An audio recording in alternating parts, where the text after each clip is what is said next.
Welcome to Prajagalam. నేను మీ దండపాటి కోటేశ్వరరావు. తిరుమల తిరుపతి దేవస్థానం కొరకు గత వైసీపీ పాలనలోన మీ ఇష్టం వచ్చినట్టుగా అరాచకాలు, సౌండ్స్, లేకపోతే మాట్లాడడము, స్పీచ్లు అన్నీ జరిగాయి. ఇప్పుడు అవి లేవని తెలిసి కూడా మాజీ మంత్రి శ్రీనివాస్ గౌడ్ తిరుమల తిరుపతి దేవస్థానానికి వెళ్ళి అక్కడ పత్రికా సమావేశం జరపడం జరిగింది. అసలు పత్రికా సమావేశం కొండపైన నిషేధించబడ్డాయని చెప్పి ఆల్రెడీ ఒక గజెట్ కూడా రిలీజ్ చేసారు. కానీ ఈసారి ఏం మాట్లాడారో ఒకసారి విందాం.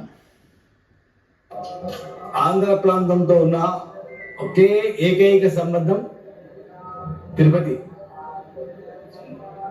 తెలంగాణలో పుట్టిన ప్రతి బిడ్డ తిరుపతిలో తలనీలాలు సమర్పించుకోవాలి, మొక్కుకోవాలని. రెండు రాష్ట్రాలు కలిసి ఆంధ్రప్రదేశ్గా ఉన్నప్పుడు ఇది ఎక్కడ ఎలాంటి ఇబ్బంది లేకుండా ఒకే విధంగా ఉండేది. రెండు రాష్ట్రాలు విడిపోయిన తర్వాత డిఫరెన్సెస్ లేకుండా ప్రజలను కలిపిన దానిలో మా ప్రభుత్వంతో పాటు తిరుపతి దేవస్థానం, టిటిడి పాలక మండలి కూడా.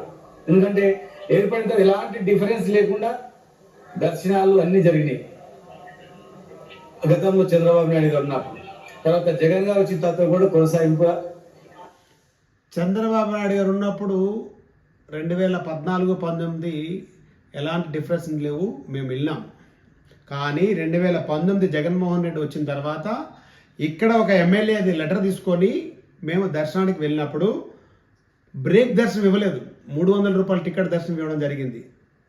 ఆ మాట ఆ ఎమ్మెల్యే వాళ్ళకి అందరికి ఫోన్లు చేస్తే మాకు కూడా అదే పరిస్థితి, 2019 తర్వాత చాలా ఇబ్బందికర పరిస్థితి వైసీపీ పాలన అప్పుడు ఉన్నప్పుడు అని చెప్పి చెప్పడం జరిగింది. దానికి నిదర్శనం మేమే వెళ్ళడం, మేమే తీసుకున్నాం. ఆ లెటర్ కూడా మా దగ్గర ఇంకా ఉంది, ఎవరి దగ్గర తీసుకున్నాం చెప్పడం జరుగుతుంది. ఆ రోజు కూడా వాళ్ళతో మాట్లాడడం జరిగింది. లేదు మీకు 300 రూపాయల దర్శనం ఇస్తాం, బ్రేక్ దర్శనం అసలు ఇవ్వము, తెలంగాణ ఎమ్మెల్యే సిఫార్సులు నడవవు అని క్లియర్గా చెప్పారు. ఆ రూమ్ కూడా చాలా ఇబ్బందికరమైన రూమ్లు ఇవ్వడం జరిగింది అప్పుడు. అలానే మళ్ళీ బోర్డు మెంబర్, తెలంగాణలో ఉన్న బోర్డు మెంబర్ కోట ఉన్న వాళ్ళు చెప్పింది నడుస్తుంది తప్ప ఎమ్మెల్యే చెప్పింది అసలు తెలంగాణ ఎమ్మెల్యే చెప్పిన అడగకపోతే వాళ్ళు చాలా సార్లు అక్కడ రగడ జరిగింది. కానీ ఈరోజు ఇక్కడ పరిస్థితి చూస్తుంటే తెలంగాణ సామాన్య ప్రజలకు కానీ, తెలంగాణ రాజకీయ నాయకులకు కానీ, తెలంగాణ సంబంధించినటువంటి వ్యాపారవేత్తలకు కానీ ఇక్కడ కొంత డిఫరెన్సెస్ అయితే కనిపిస్తుంది. ఇది మంచి పరిణామం కాదు. ఎందుకంటే టిటిడి పాలక మండలి అంటే మాకు గొప్ప గౌరవం. దేవుడు, తిరుపతి దేవుడు అంటే మాకు ప్రపంచానికి దేవుడు.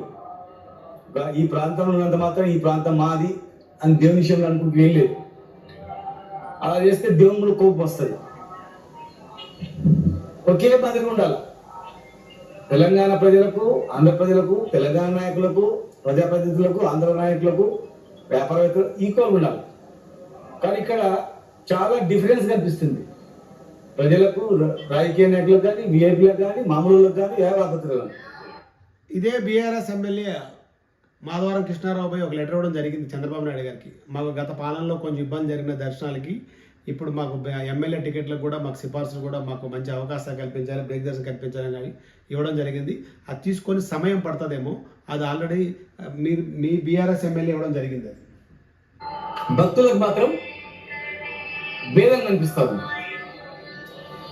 అనుభవజ్ఞుడైనటువంటి ముఖ్యమంత్రి గారు మరి దీన్ని సరిచేసిన బాధ్యత ఉంది. ఇది అయితే ఇవన్నిటి మీద ఒక ఎత్తు తిరుమల తిరుపతి దేవస్థానం మాట్లాడడం, కానీ కొండపైన మాట్లాడినందుకు శ్రీనివాస్ గౌడ్ మీద కేసు కూడా పెట్టారనుకుంటా. ఆల్రెడీ చైర్మన్ గారు కూడా ఒక సమాధానం చెప్పడం జరిగింది. తిరుమల కొండపైన ఎవరు కూడా రాజకీయ ప్రస్తావన చేయొద్దు, రాజకీయ ప్రెస్ మీట్లు పెట్టొద్దని ఆల్రెడీ గెజెట్ ఉంది. అయినా సరే ఇట్లా చేసినందుకు వారికి సోకాజ్ నోటీస్ పంపిస్తామని చెప్పడం జరిగింది. ఇక మీద ఎవరైనా సరే తిరుమల కొండ పైన ఇట్లాంటి మీటింగ్లు పెట్టకూడదని అక్కడ ఆల్రెడీ విరుద్ధం అని కూడా రాసి పెట్టడం జరిగింది. నేను మీ దండపాటి కోటేశ్వరరావు. అందరికీ నమస్కారం.